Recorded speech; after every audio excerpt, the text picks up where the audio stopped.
بالله من الشيطان الرجيم. بسم الله الرحمن الرحيم. إن بطش ربك لشديد. وقال النبي صلى الله عليه وسلم: الظلم ظلمات يوم القيامة. وقال النبي صلى الله تعالى عليه وسلم: اتقي دعوة المظلوم فإنه ليس منه بينه وبين الله حجاب. صدق اللہ العظیم وصدق رسولہ النبی الکریم. برادران محترم، بزرگوں اور بھائیوں،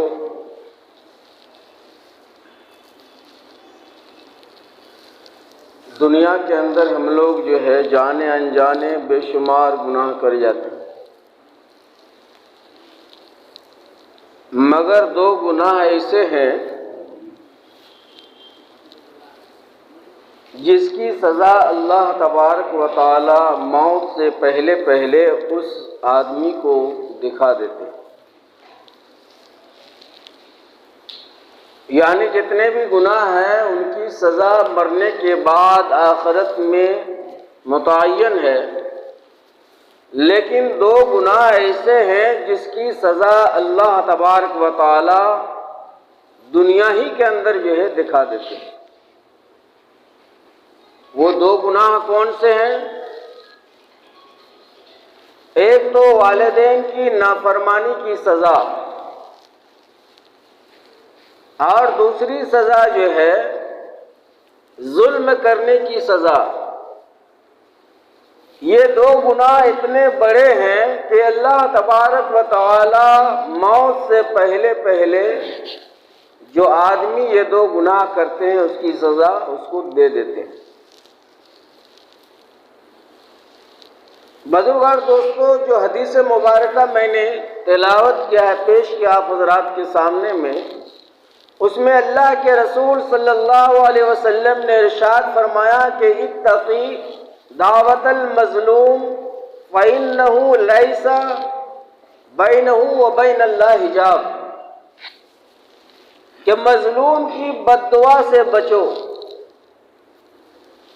یہاں دو چیز سمجھ لینے کی ضرورت ہے، تب بات آپ حضرات کو سمجھ میں آئے گی.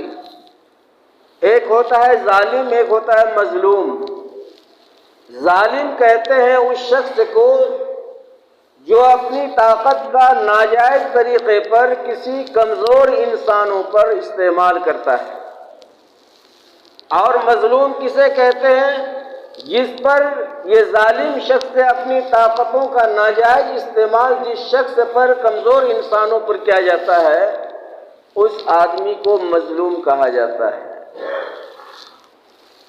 تو اللہ کے رسول صلی اللہ علیہ وسلم نے ارشاد فرمایا کہ اتقی دعوت المظلوم، اے لوگوں مظلوم کی بد دعا سے بچو، کیونکہ اس کے درمیان اور اللہ تبارک و تعالیٰ کے درمیان کوئی حجاب نہیں ہوتا ہے، کوئی پردہ نہیں ہوتا ہے. سیدھا اس کی آہ جو دل سے نکلتی ہے وہ عرش کو پہنچ جاتا ہے اور اللہ کے دربار میں وہ پہنچ جاتا ہے. بزرگار دوستو، اس روئے زمین پر جس آدمی نے انسانوں پر، کمزوروں پر جو ہے ظلم تشدد کیا ہے، تاریخ شاہد ہے اور ہم لوگوں کو معلوم ہے یہ واقعہ کہ اللہ تبارک و تعالی موت سے پہلے پہلے اس ظالم کو سزا دنیا میں دے دیا ہے. اس روئے زمین پر سب سے پہلا ظالم کون گزرا ہے؟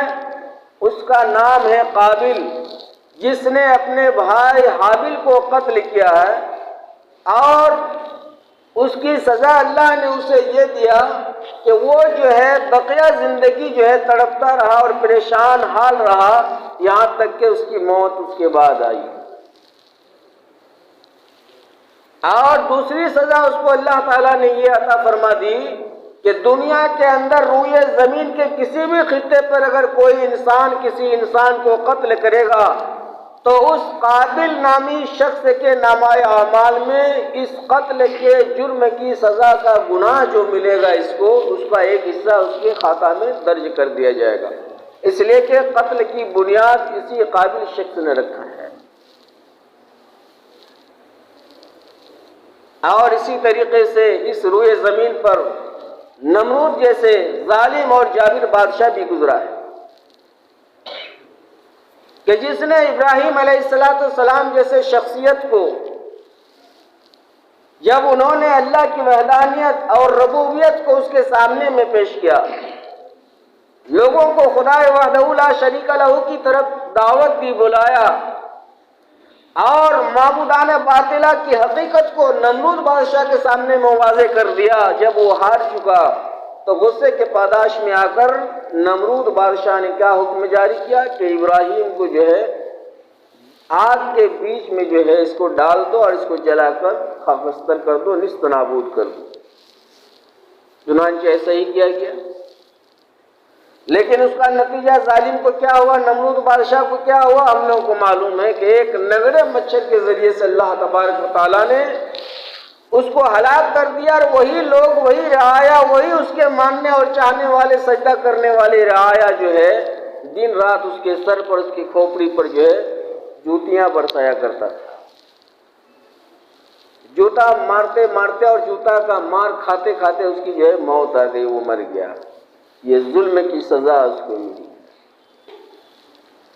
اسی طرح سے بزرگ اور دوستو، اس روئے زمین پہ ایک بادشاہ گزرا ہے جو بڑا ہی معروف و مشہور ہے، اور اس کا نام ہے فرعون، جس کی لاش آج بھی مصر کے میوزیم میں رکھا ہوا ہے۔ اللہ تعالیٰ نے عبرت اور سبق حاصل کرنے کے لیے جو ہے اس کے لاش کو رکھ دیا ہے، نہ زمین نہ قبول کیا، نہ آسمان نے، نہ سمندر نے قبول کیا۔ وہ کیا ظلم کیا تھا کہ ایک نجومی نے جو ہے یہ خبر دیتی تھی کہ ایک بچہ پیدا ہونے والا اس سال جو تمہارے تاج و تخت کو پلٹ کر رکھ دے گا، تمہاری حکومت کو، سلطنت کو چھین لے گا۔ تو یہ خبر سننے کے بعد اس نے اپنا حکم نامہ جاری کر دیا کہ اس سال جتنے بھی لڑکے پیدا ہوں گے جس بستی میں، علاقے میں، تمام کو جو ہے قتل کر دو، ختم کر دو۔ اور اس نے جو ہے 20,000 سے زائد بچوں کو قتل کیا، حالانکہ فائدہ کچھ نہیں ہوا۔ جس بچے کے ڈر سے اس نے جو ہے اپنا حکم نامہ جاری کیا کہ قتل کر دو تمام بچوں کو، اس سال پیدا ہونے والے جتنے بھی لڑکے پیدا ہوں گے، اس بچہ کو اللہ تبارک و تعالیٰ نے اسی کے گھر میں جو ہے پرورش فرمایا۔ تو اس کو سزا کیا ملی کہ اللہ تبارک و تعالیٰ نے سمندر کے اندر اسے جو ہے ڈبو کر مار دیا ہے، اور آج تک عبرت کے لیے اس کی لاش جو ہے میوزیم میں رکھا ہوا ہے۔ اسی طرح سے میرے محترم بزرگ اور دوستو، ابھی چند روز قبل جو ہے امام حسین رضی اللہ تعالی عنہ کی جو مظلومانہ تاریخ 10ویں محرم کو گزری، اس میں بھی پورے خاندان کو جو ہے ظالموں نے جو ہے شہید کر دیا، پانی تک نہیں دیا۔ لیکن اس بادشاہ کا، اس حکمران کا جو ہے نتیجہ کیا ہوا، اس کو ظلم کی سزا کیا ملی کہ جب مختار عباس ثقفی جو ہے حکومت پر فائز ہوئے تو ایک ایک شخص کا جب انہوں نے جو ہے بدلہ لیا ہے اور سب کو قتل کر دیا ہے۔ تو میرے محترم بزرگ اور دوستو، یہ ظلم کرنا یہ اچھی چیز نہیں ہے۔ اللہ کے رسول صلی اللہ علیہ وسلم ارشاد فرماتے ہیں کہ جب تک اس کو اپنے ظلم کی سزا نہیں مل جائے گی اس کی موت آ نہیں سکتی۔ میرے محترم بزرگ اور دوستو، آج اگر اللہ تبارک و تعالیٰ نے ہمیں قلم کی طاقت دی ہے تو ہم اس کے ذریعے سے دوسروں پر جو ہے ظلم ڈھاتے ہیں۔ اگر کسی کو اللہ تبارک و تعالیٰ نے عہدے کی طاقت دے رکھی ہے تو اس کا وہ ناجائز استعمال کرتا ہے۔ اگر کسی کو اللہ تبارک و تعالیٰ نے مال و دولت سے نوازا ہے تو وہ مظلوموں پر جو ہے، غریبوں پر، کمزوروں پر ناجائز استعمال کرتا ہے۔ لیکن یاد رکھیے، جب اللہ کی پکڑ آئے گی تو پھر بچنا بہت مشکل ہے۔ ان بطش ربک لشدید، اللہ کی پکڑ بہت سخت ہے۔ ایک غریب آدمی تھا بیچارہ، مچھلی فروخت کرنے کے لیے ایک بستی میں گیا اور اس کی ملاقات ایک بڑے امیر کبیر آدمی سے ہو گئی، وہاں کے وہ چودھری صاحب تھے، اور بڑا ان کا رعب و دبدبہ تھا علاقے میں، اس کا جو ہے بہت چہل پہل تھا، لوگ جو ہے ادباً اسے سلام بھی کرتے تھے۔ یہ مچھلی والا بیچارہ اس کے پاس پہنچ گیا، اور مچھلی لیے آج کل بھی دو چار رنگدار لوگ اس طرح آپ کو نظر آئیں گے کہ سامان لے لے گا، اس کے بعد پیسہ دینے کا نام نہیں کرتا ہے، دھمکا کر چمکا کر جو ہے اسے بھگا دیتا ہے کہ تم مجھے پہچانتے ہو، میں کون ہوں، میری حیثیت کیا ہے۔ تو وہ بیچارہ مچھوارا جو ہے مچھلی بیچنے والا اس چودھری صاحب کے پاس گیا، یعنی وہ فیری کر رہا تھا جس طرح عام لوگ کرتے ہیں مچھلی والے۔ تو چودھری صاحب نے اس مچھلی والے کو بلایا اور کہا کہ 5 کلو جو ہے مچھلی دے دو، یعنی ایک گوٹا بڑی سی مچھلی کے اس کو وزن کرو۔ وزن کیا تو 5 کلو سے اوپر اس کی وزن ہوئی، کہا کہ اس مچھلی کو دے دو، پیس کر کے بنا کے دے دو۔ دے دیا۔ جب پیسہ مانگا تو اس چودھری صاحب نے اسے جو ہے تھپڑ لگا دیا اور کہا کہ تمہاری اتنی ہمت کہ تم نے جو ہے مجھ سے پیسہ مانگ لیا، تم میرے بارے میں شاید نہیں جانتے ہو میرا کتنا رعب ہے، دبدبہ ہے، اور اس بستی میں ہماری کیا شان ہے، تم مجھ سے پیسہ مانگ رہے ہو۔ وہ بیچارہ غریب طبقہ کا تھا، بیچارہ چپ چاپ چلا گیا، اور دل کے اندر اس کی آہ نکلی کہ اللہ تو دیکھ رہا ہے کہ میری غلطی اور قصور کیا ہے۔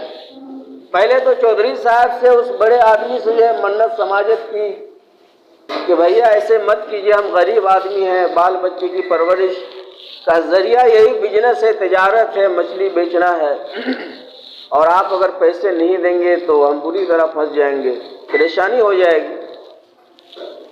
پیسہ دینے سے انکار کر دیا، نہیں دیا۔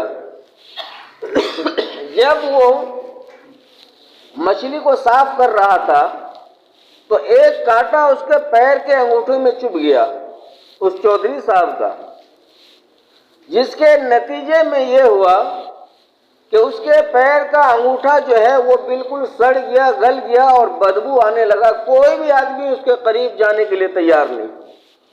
ڈاکٹر کے پاس گیا تو ڈاکٹر نے مشورہ دیا کہ اس انگلی کو کاٹنا پڑے گا، ورنہ ہو سکتا ہے یہ بیماری بڑھتے بڑھتے پورے جسم میں پھیل جائے گی، لہذا انگوٹھا اس کے پیر کا کاٹ دیا گیا۔ کچھ روز اچھے رہے، اور چند دنوں کے بعد جو ہے پھر جو ہے اس کا ہاتھ کی جو انگلیاں تھیں وہ ایک ہاتھ کی 4-5 انگلیاں جو ہے وہ خراب ہونے لگا۔ پھر وہ طبیب کے پاس گیا، ڈاکٹر کے پاس گیا، دکھایا، علاج معالجہ کرایا، تو اس نے کہا یہ بیماری بہت خطرناک ہے اور میری سمجھ سے باہر ہے، اگر تم یہ 5 انگلیاں نہیں کٹوا دو گے تو ہو سکتا ہے پورا ہاتھ تمہارا برباد ہو جائے گا، لہٰذا یہ 5 انگلیاں کاٹنی پڑیں گی۔ چنانچہ ایسا ہی کیا گیا۔ کچھ دن کے بعد جو ہے پھر آگے وہ بیماری بڑھنے لگی، پھر اس کے جو ہے کوہنی تک ہاتھ کاٹا گیا، پھر آگے جو ہے بڑھنے لگی بیماری، پھر پورے باہوں تک جو ہے اس کے ہاتھ کو کاٹا گیا، آخر کار بزرگ اور دوست اس کا پورا ہاتھ جو ہے برباد ہو گیا۔ ایک بار جب وہ ڈاکٹر خانہ جا رہا تو راستے میں ایک اللہ والے سے ملاقات ہو گئی۔ پوچھا کہ بھائی تم کو کیا ہو گیا؟ وہ جان پہچان والا تھا۔ کہا کہ یہ ہاتھ تمہارا کیسے غائب ہو گیا؟ چند روز پہلے تم سے ملاقات ہوئی تھی، تمہارا یہ تندرستی جسم وغیرہ صحیح تھا، ہاتھ بھی صحیح سالم تھا، یہ کیسے ہو گیا؟ تو اس نے کہا، اپنا واقعہ بیان کیا کہ اس طرح سے جو ہے مچھلی لینے کے بعد ہم نے جو ہے مچھلی والوں پر ظلم کیا تھا، اور وہ غریب تھا، اس کا پیسہ ہم نے نہیں دیا تھا، ہو سکتا ہے اس کی وجہ سے اللہ نے مجھے پکڑ لیا ہے۔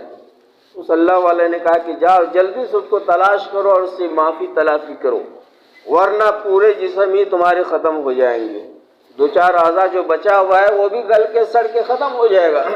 چنانچہ ایسا ہی کیا گیا اور اس سے معافی تلافی کی گئی۔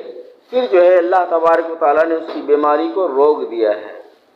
تو میرے محترم بزرگ اور دوستو، اللہ تبارک و تعالیٰ نے اگر کسی کو قلم کی طاقت دیا ہے، اگر کسی کو علم کی طاقت دیا ہے، اگر کسی بھائی کو اللہ تبارک و تعالیٰ نے کوئی سرکاری عہدے کی طاقت دیا ہے یا مال و جائیداد کی طاقت دے رکھی ہے اللہ تبارک و تعالیٰ، تو ہرگز وہ دنیا میں اپنے کمزوروں پر، مظلوموں پر جو ہے ناجائز استعمال نہ کرے، ورنہ یقین رکھیے کہ وہ مظلوم اس ظالم کی سزا کو ضرور اپنی آنکھوں سے مرنے سے پہلے وہ دیکھ لے گا۔ اس لیے میرے محترم بزرگ اور دوستو، ہم اپنی طاقت کا صحیح استعمال کریں، غریبوں پر، کمزوروں پر جو ہے ہم ظلم نہ کریں۔ اللہ تعالیٰ ہمیں اور آپ کو صحیح عمل کی توفیق عطا فرمائے۔ وآخر دعوانا الحمدللہ۔